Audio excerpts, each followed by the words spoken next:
Welcome back. In today's video, I'm going to be talking about American privilege. And I know, again, it's a controversial conversation. And again, I think there's way too many controversial conversations in this country.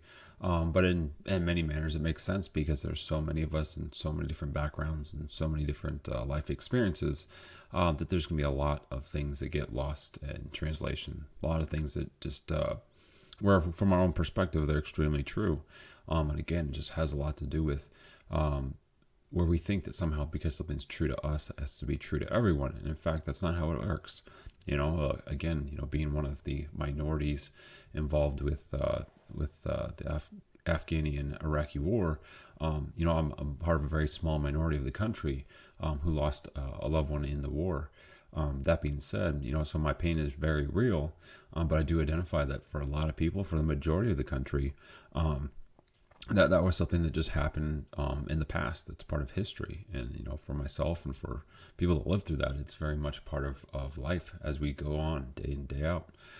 So when I'm talking about American privilege, I mean first and foremost, I think that so many of us, and not all of us, because I understand that there are again, just like anything, especially with just the huge population we have, it's very easy for there to be people that just, I want to say, get overlooked, but that are not taken into account because it's, when you have such a vast majority, or not a vast majority, but when you have a huge amount of people, even if you're taking care of 99% of the population and everyone's doing a-okay, 1% of 320 million people is 3.28 million people. So that's a lot of people. So even if we're getting the vast majority of everything right, we're not getting everything right. There's a lot of people that are going without.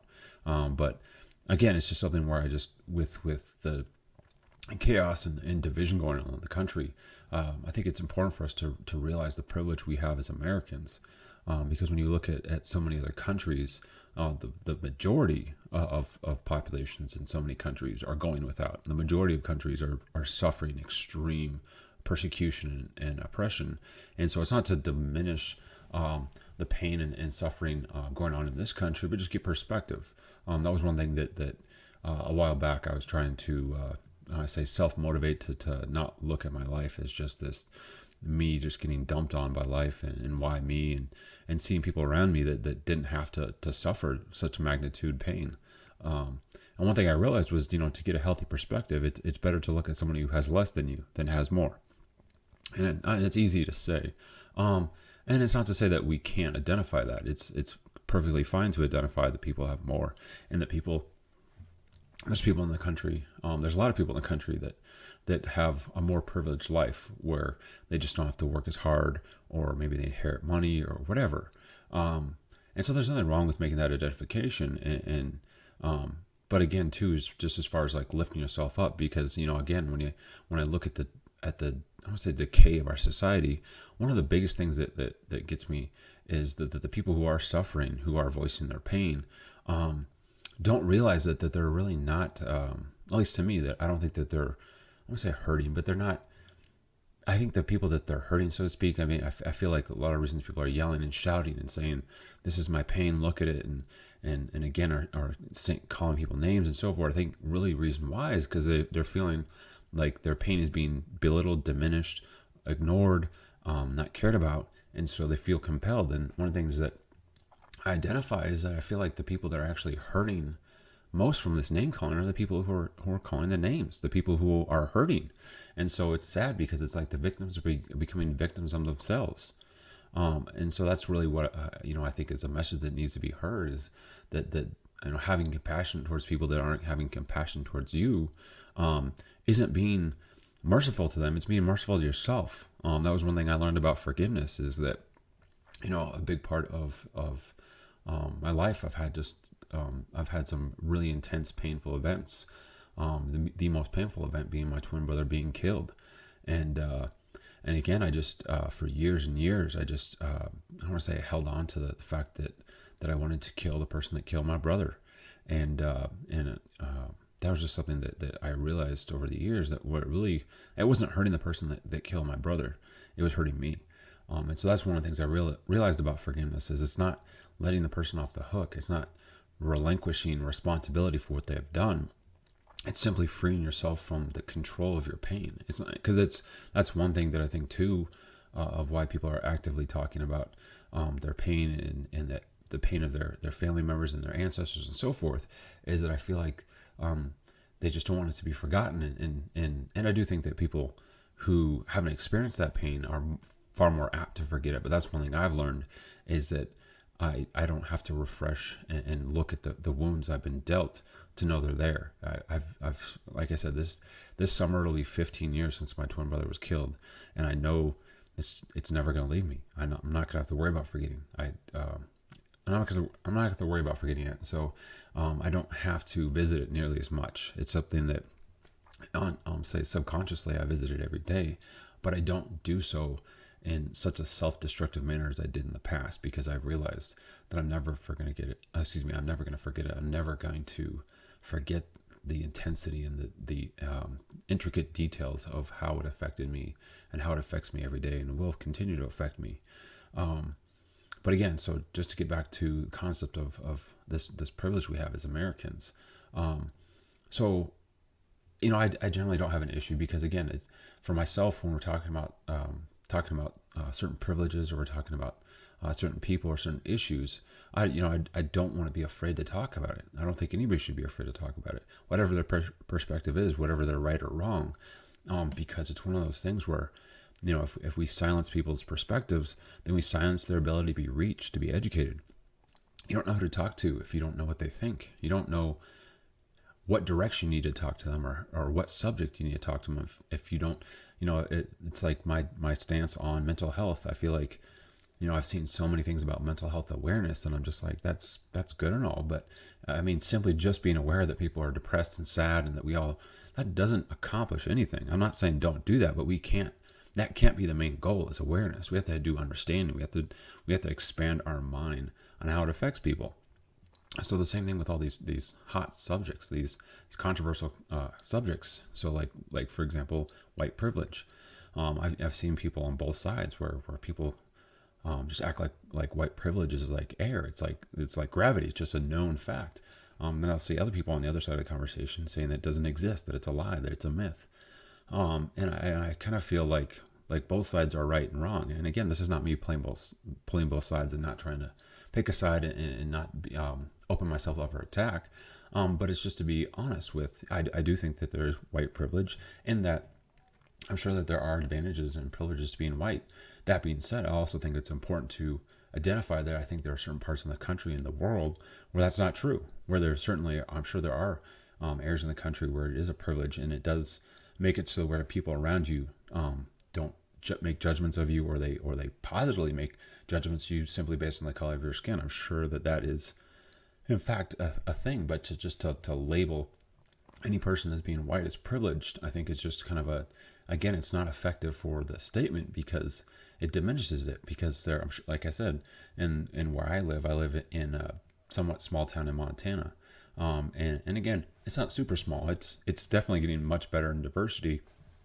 But the funny thing is that the people I see being quote unquote harassed by the police are all white. And it's not to say that there aren't other people being harassed, but the vast majority, it's because the vast majority of the population here is white.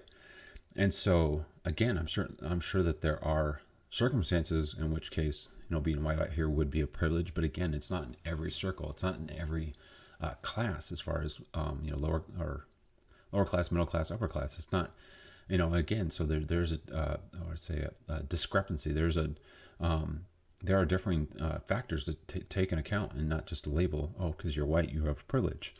And again, maybe that is a case. I haven't personally witnessed that on every scale and every class. But again, too, that was one of the things that I learned, was I think that there are privileges to being not white. When I had joined the Marine Corps back in 2004, the Marine recruiter out here in Montana informed me that because my father was not white, I actually had an opportunity to essentially select a bunch of special MOSs, because everyone out here who was joining the Marine Corps was white, and so they needed diversity in these jobs. And so he told me that if I apply for it, I'm going to get it.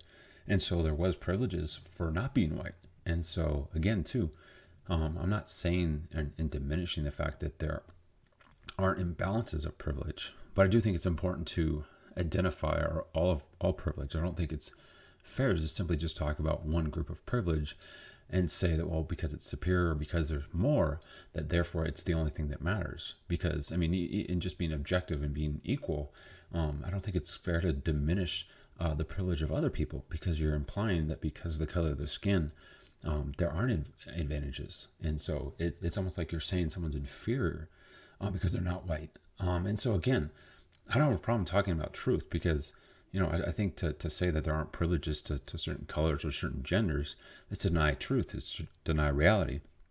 And if we're going to have a conversation, a healthy conversation, it's important to be honest with what is and what isn't.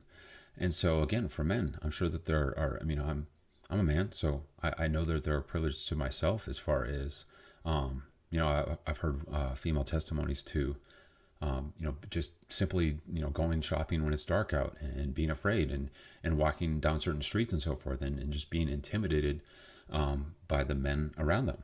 And so, I mean, that's something that I don't personally experience. And so, yes, there are certainly privileges to being a man.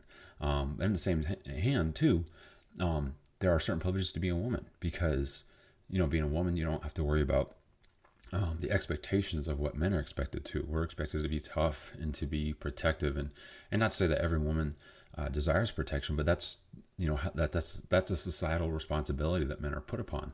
Whether or not that's intended or not is something else. But there's just I'm not trying to diminish when we talk about male privilege or white privilege, but I am trying to identify that if we're going to talk about privilege, we need to talk about all privilege, because then it's bias if we don't. Then it isn't equal.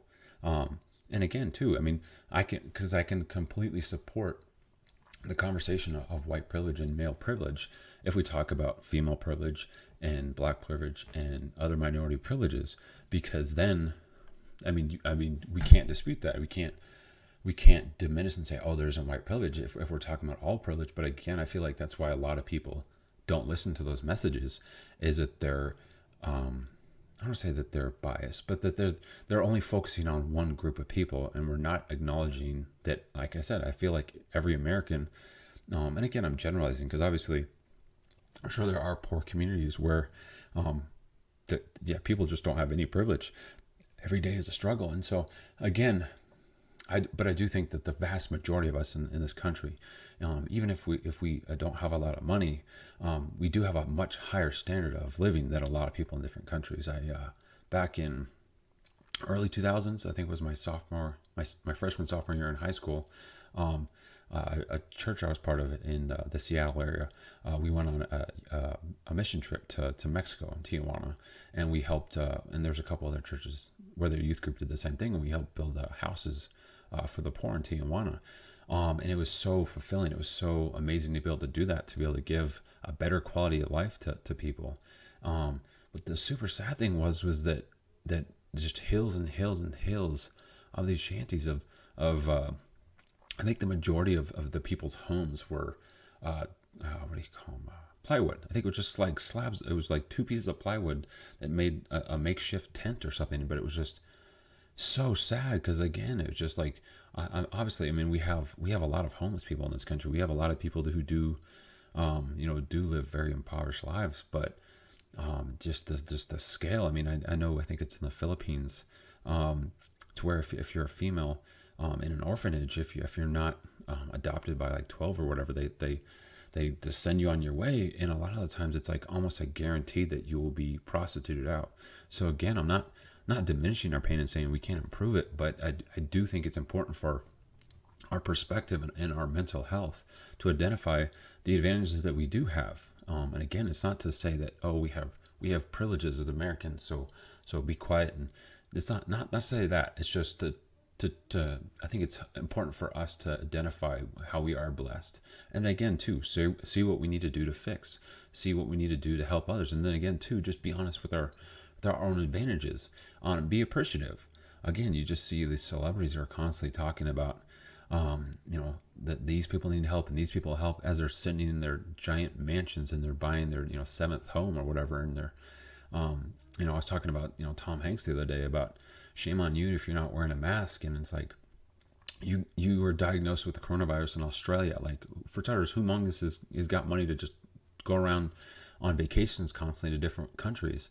And again, I want to look this up just so that I'm not making it more hideous than it is. But I'm pretty sure he self quarantined with his wife at their home, which is not in Australia, which means he traveled after he got the virus.